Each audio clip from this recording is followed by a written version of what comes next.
Welcome everybody to Geek Dad Reports. Fire and Ice. Ooh, a song of fire and ice. A song of fire and ice. I'm fire, he's ice. And this is the official. Officially, I don't know for who, but official? It's our official Game of Thrones review episodes. Yay! Episode show. Woo! Yeah, every week we are going to break down.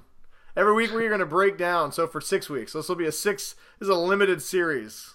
So it means it's special. We're going to be breaking down each week the most current episode of Game of Thrones, and we're going to talk about it. So, like I said, I'm Brian. Be prepared, and I'm Ryan, and be prepared for 7 hours of a very thorough breakdown. We are breaking down frame by frame. I have them all loaded in my iPad, and we are going to be prepared for about a 20-minute show where we ramble about Jon doing stuff. But before we talk about what he's going to do, this is your only warning, full spoilers. We are going to be talking about everything that happened in this episode. We are not beating around the proverbial dragon bush. We are diving headfirst into the wall and talking about all the... That's what I want to know. All the happenings in Westeros, so you have been warned. But first up, we're going to be talking about Winterfell. That was the name of the episode. If you did not know what episode 1 was called, you were not alone. HBO is being so secretive this season, they are not releasing the show titles until after the episodes have aired.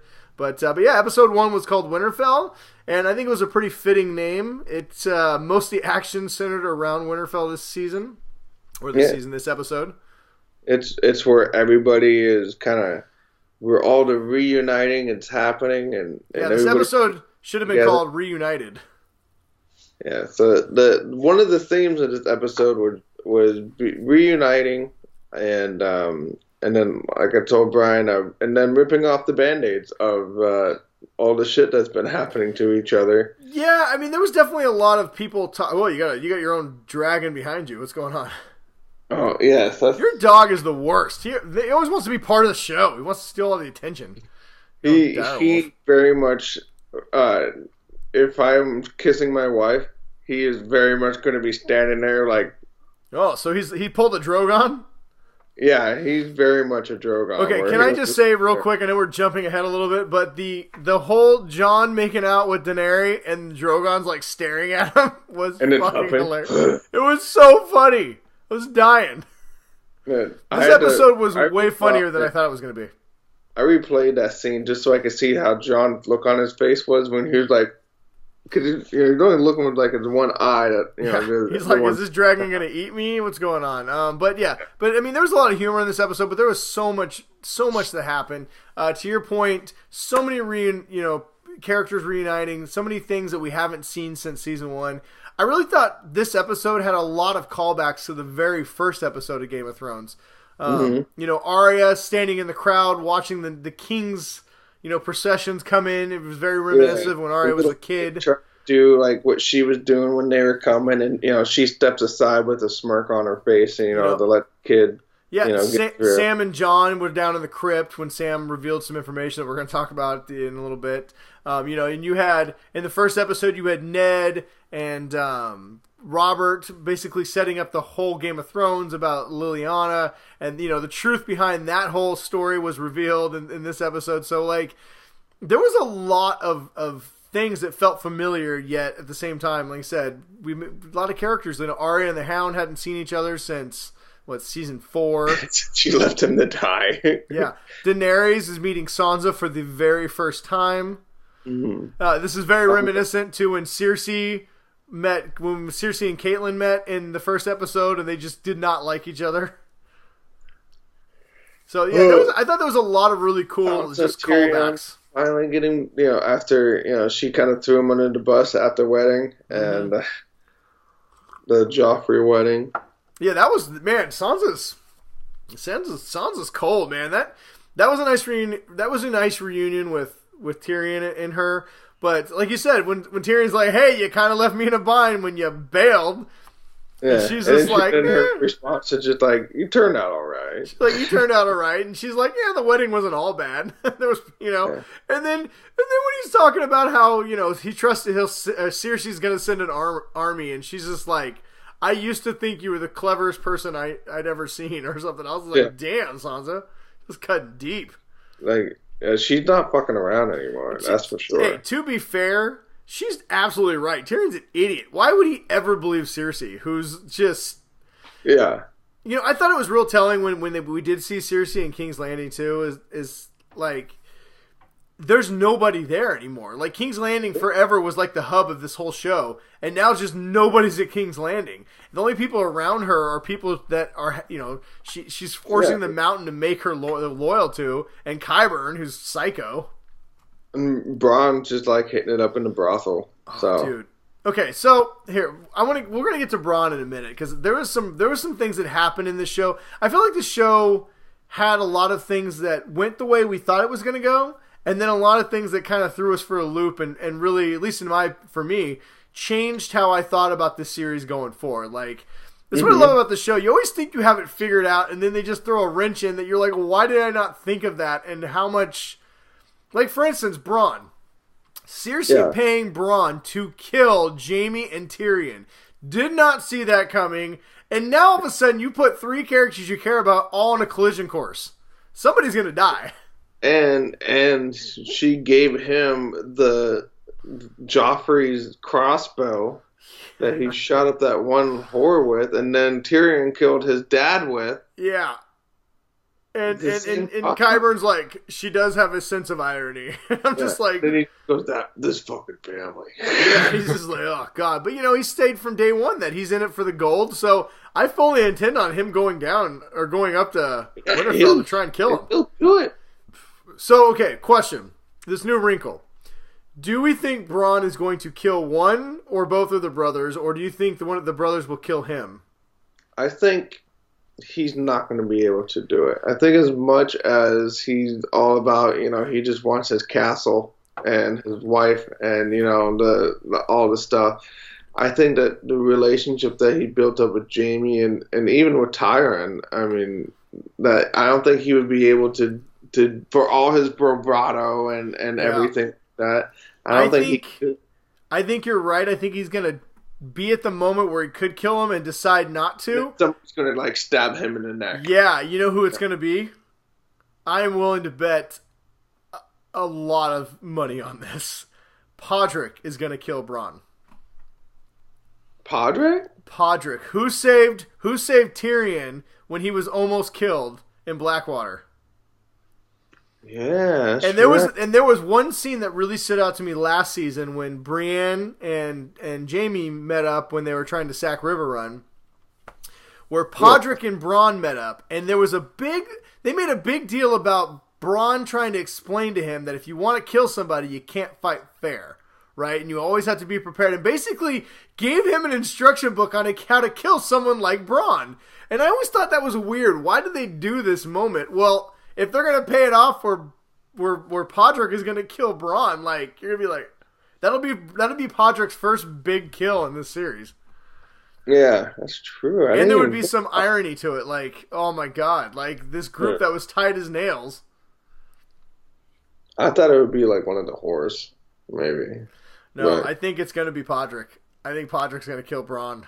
Whether it's before or after Tyrion dies, I don't know, man. I'm starting to think Tyrion, and not only that, I think Tyrion's not going to make it. Like, Tyrion, they're just going out of their way to make a lot of these characters that were really important seem really useless. Yeah, as much as he's been my boy for, like, the whole thing, God, I don't want him to die. Tyrion has been racking up the L's, and everybody's been going out of their way to just point out how stupid he is now all of a sudden. Yeah. He better start making some good decisions. Yeah. Another reunion that we got that was really crazy was the very end of the episode when Jaime saw Bran for the first time since he chucked him out of the window at the very end of the first episode. Yes. You know, and that look on his face is priceless. You know, okay. First of all, I don't like what the Bran. I really don't like Bran anymore. Waiting for an old friend to show up. Dude, Bran is just like sitting there like. Yeah, stone cold killer. I love it. They're like, "Hi, I'm Bran." He's like, "I'm not Bran." I like everyone calls him Bran, and he's just like, "I'm not Bran." It's like, okay. Everyone's like, okay.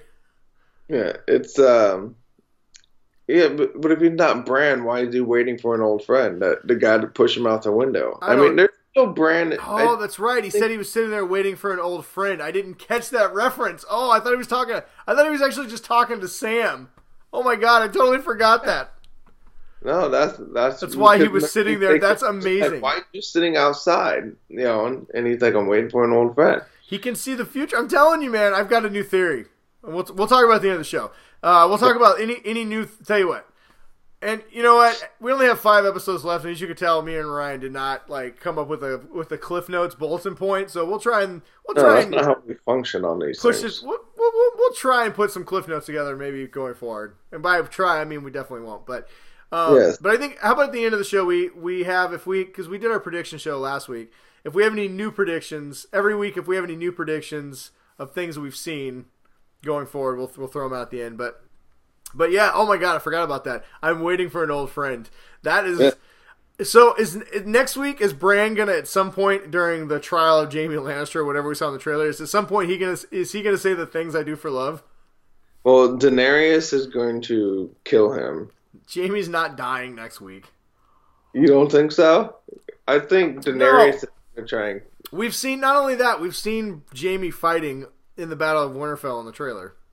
Oh, okay, that's right. I mean, I guess maybe they'll throw him in a dungeon. I think Tyrion is gonna use his last little bit of good grace with Daenerys to not get Jaime killed.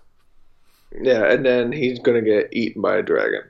Well, that's the thing. Is there any more one of the things I noticed about this episode is how useless Davos, Tyrion, and the advisors. Yeah, and Visari, or the spider. How useless they are. They just stand around and they're just scheming, but nobody even listens to them or cares.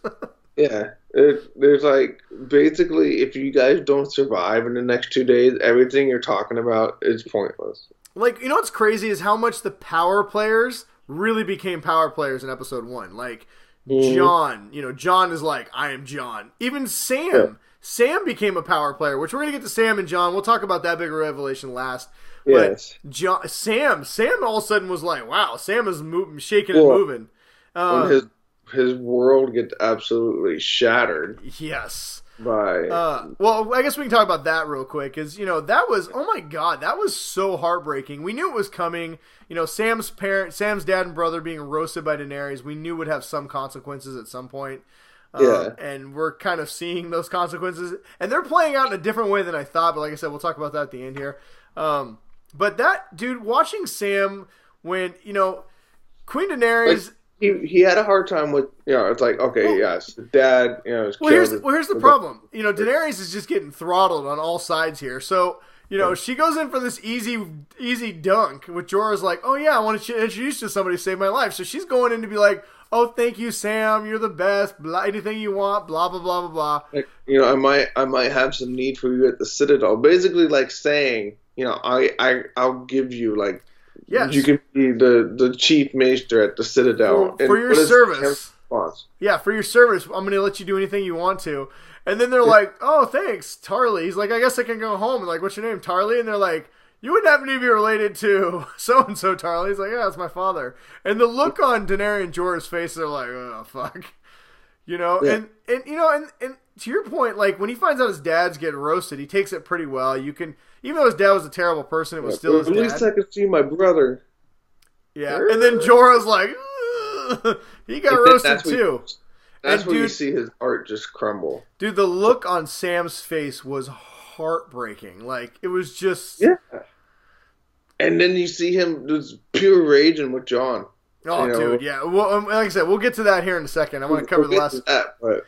And then how about other power movers? That was the other thing that, like you said, Band-Aids being ripped off. People are airing their grievances, reunions. But like I said, the third thing I'd like to add is just, you finally see who this last season is really about, right? I mean, Sansa, Queen Bee, is just rolling around wrecking shop, man. She's just At first, he just crushes over Tyrion, who... Yeah. I mean, I guess it's just, how she developed, and then she keeps reminding Jon that he's an idiot and that he's only thinking with his dick. that went to King's Landing, thinking that she was going to be playing princesses and queens, and and it was all going to be dancing around. Everyone was going to take care of her. She'd have to go through real life. Well, she really is the wardeness of the North. I mean, she really is the Queen of Winterfell. I mean, she's taken this role on. She's taken everything she's learned. I don't know if that's good or bad though, because I can't tell if they're turning her into a villain. In some ways, she's kind of like a Cersei light from the first season. She's scheming. I'm not quite sure what she's plotting, but I almost don't trust her anymore, which is terrible because we waited so long to like her character, and I mean, it's not that she's unlikable, but you're just she's not going to stab Jon in the back, is she? I swear to God, if she kills Jon, I'm going to lose it. The veil has been pushed aside for her. Yes. That's for sure. And so she has, she knows how the game is played now, and she knows what she's looking out for. Yeah, what did Jon and Arya? There was that moment when she's like, Sansa. Sansa just Sansa just trying to she's looking out for the North. Well, no, it was a part when Sansa's Sansa was always always one of the smartest people in the thing or whatever, and she's and Arya's now she's telling people, or now she's letting people know or something. It was a real comment on her and Jon were both on the same page. Jesus, this woman, do not trifle with Sansa. And Sansa does not have time for you. I like the reunion. Yeah, that was amazing. I like kind of the whole, you show me yours, I'll show you mine with the swords, and it just... You still got the one I made you. Here's my new sword. Well, those are the two characters that genuinely cared about each other so much from the first episode, Arya was the one, even though Jon was a bastard, always looked at him like a big brother, maybe even more than she did for, looked at Robb. And, they was such a good connection. Jon was always the one who would train Arya, and never treated her like a little girl, would treated her like, she wanted to be a warrior, and he treated her with the respect of, and it's just, that was a cool reunion. Arya's whole scene here was great with all the different characters that she's crossed. You forget how much, Arya maybe more than any other Stark has crossed paths with so many interesting people. Yeah. That you forget until you see them all. The only one we haven't gotten yet is Brienne of Tarth. Well, we got that last season, but she wasn't in this episode. That was kind of noticeable. That we missed out on her. Yeah, I didn't. Did we even get to see Brienne? No, I didn't see her at all. I don't know what she was doing. So I'm sure she'll be in the next episode. But yeah, that was really cool. The one reunion that I'm real pissed we haven't gotten yet is where the hell is Ghost at? Yeah, that's what's he doing? I mean, I know they only had so much money in the budget, and those dragon riding yeah, okay, we're about to talk big budget buster. We're about to talk dragon riding in a second. We got some more Gendry. Gendry was cool to see Gendry working the dragon glass. Mm-hmm. And big ass axe. Yeah. What do you think? What do you think Arya asked him for? What do you think that was? It looks like some kind of a staff. It looks like a pole arm almost of some sort. It almost looks like a staff that she can detach. Yeah, so it seemed like it was like a pole of some sort. So I want to say, do you think that's going to be some kind of special, it's going to play some big part in killing the night dragon or something? Yeah, it's going to be like a spear thing. That's what I think. I think it's going to play some big role later in the Battle of Winterfell. We'll see, but is there any other reunions or anything else you want to talk about? Other than the Jon and Sam one? Well, we're going to talk about Jon and Daenerys here and the dragons, and we'll just kind of do that in one big chunk. The other thing I wanted to mention, I really thought this episode, I've seen some people criticize that the episode wasn't super long, and considering we only have 5 episodes left, a lot of people thought this episode really left a lot of stuff to take care of. That's what I'm saying. That is the criticism, that it was too slow and it didn't really do anything. Well, this did a lot. It had to set all the pieces into play. So, I guess before we'll talk about the last 2 big things, one of the other things that really did in this that people don't talk enough about that was genuinely creepy was it wiped the Umbers off the board. The White Walkers have completely killed the Umber house. And when they stuck little Lord Umber on the wall with the arms, dude, when Tormund turned around and you could see in the background all of a sudden blue eyes open up, I thought it was the end for Tormund. I'm like, no, Tormund, turn around, run, Tormund. If they kill, I want Tormund to sit on the Iron Throne. I'll be honest, I love Tormund. I just want them big monstrous babies. That's all we need. Yeah, dude, I still love the part when he runs into Ed, and Ed's like, "You got blue eyes," and he's like, "Fucker, I always have blue eyes." And then this moment where they're like, "Oh, okay, I know what it is." But dude, that was so creepy. Oh, we didn't even talk about the intro. We got a whole new intro to the show now. The wall is down. Intro is super rad.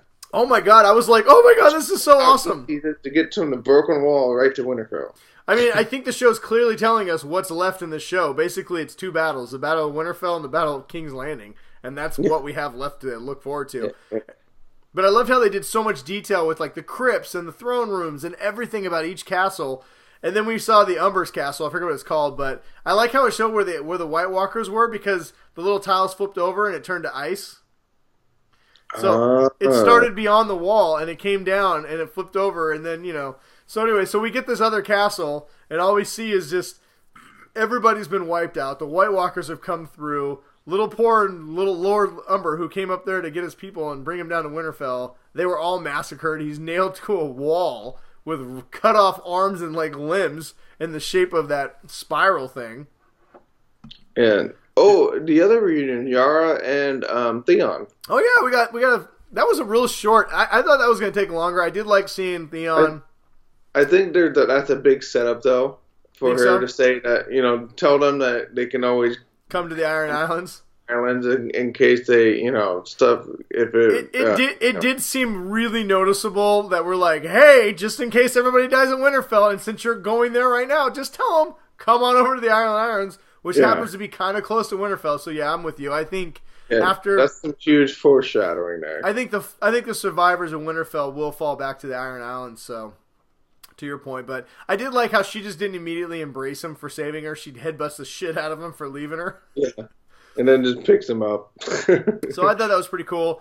I'm not really sure about the Euron Cersei thing. That was really weird. Like he's like, I want to have sex with a queen, and then she's like, okay, fine. I thought that was kind of strange. I mean, clearly she doesn't have a lot of enemies, allies left. So it's either Euron or the weird pyromancer guy. What did you think about Qyburn? What did you think about? I haven't read the books. I know the Golden Company has been a big part of the books. What did you think about? We finally got the Golden Company. That was okay. I mean, obviously it's vastly different in the book. You look like Cersei looked when she found out she wasn't getting elephants. Yeah, that kind of brought a little smile to my face. Honestly, that was really funny, just because he's like, "Well, my lady, elephants don't do so well on childish." It's like it's a childish, like fantasy kind of, like, I wanted elephants. Yeah, I want my elephants. But oh well. Yeah, oh well. All right, so let's unless you have anything else about the episode, I mean that's pretty much most of it. Let's get to the meat and potatoes of this, and then kind of lastly, if you have any changing theories that after watching the first episode. So the big one on this one was a couple. One was the big. I mean, I'm going to do them a little out of order, but we finally got the big reveal. Jon Snow now knows that he is no longer Jon Snow, that he is Aegon Targaryen, 6th of his name, yes. And he is the heir to the Iron Throne. He is the rightful king of Westeros. And the person who told him this was Samwell Tarly. And the thing I did not expect, I expected Sam to tell him, right? Because Bran made perfect sense. Like, hey, he doesn't really know me. I mean, we're family, kind of. Yeah. But, you're his best friend. You have to tell him. And so the thing I didn't expect is that Sam immediately starts trying to sow discontent between Daenerys and Jon. Yeah. He clearly wants Jon to be the king, and he's like, fuck Daenerys. She torched my family. And we've never seen Sam like this. This is the first time I've seen Sam, fired up and, what's the word I'm looking for? He's, pressuring, Jon. Yeah, I mean, we always knew that there was probably going to be some drama between Jon and Daenerys once the truth came out. I never thought it'd be Sam who was going to want to be the one who tried to drive a wedge between them, though. That was shocking to me. I mean, it makes sense. I don't know why I didn't think of it sooner, but yeah, I mean, and I really liked how Kit Harington played that whole thing too. I liked how, Jon didn't just immediately be like, oh, I'm the king, this is great news. He was very first he thought Sam was lying, and then he was just appalled that Ned, the most honest man he knew, would have lied to him his entire life, and he was pissed, right? Yeah. he was And pissed that everybody hid the truth from him. Well, if Ned had said anything and Robert found out, you'd be dead. So. Yeah, and so Sam presented his case, and then you could see on Jon's face that, like, you could see that he went through kind of a denial, then anger, and then acceptance all in like a 1 minute scene. It was really cool, but then also the realization that, like, shit, I'm banging my aunt, and she's probably going to want to kill me when she finds out who I am. Yeah.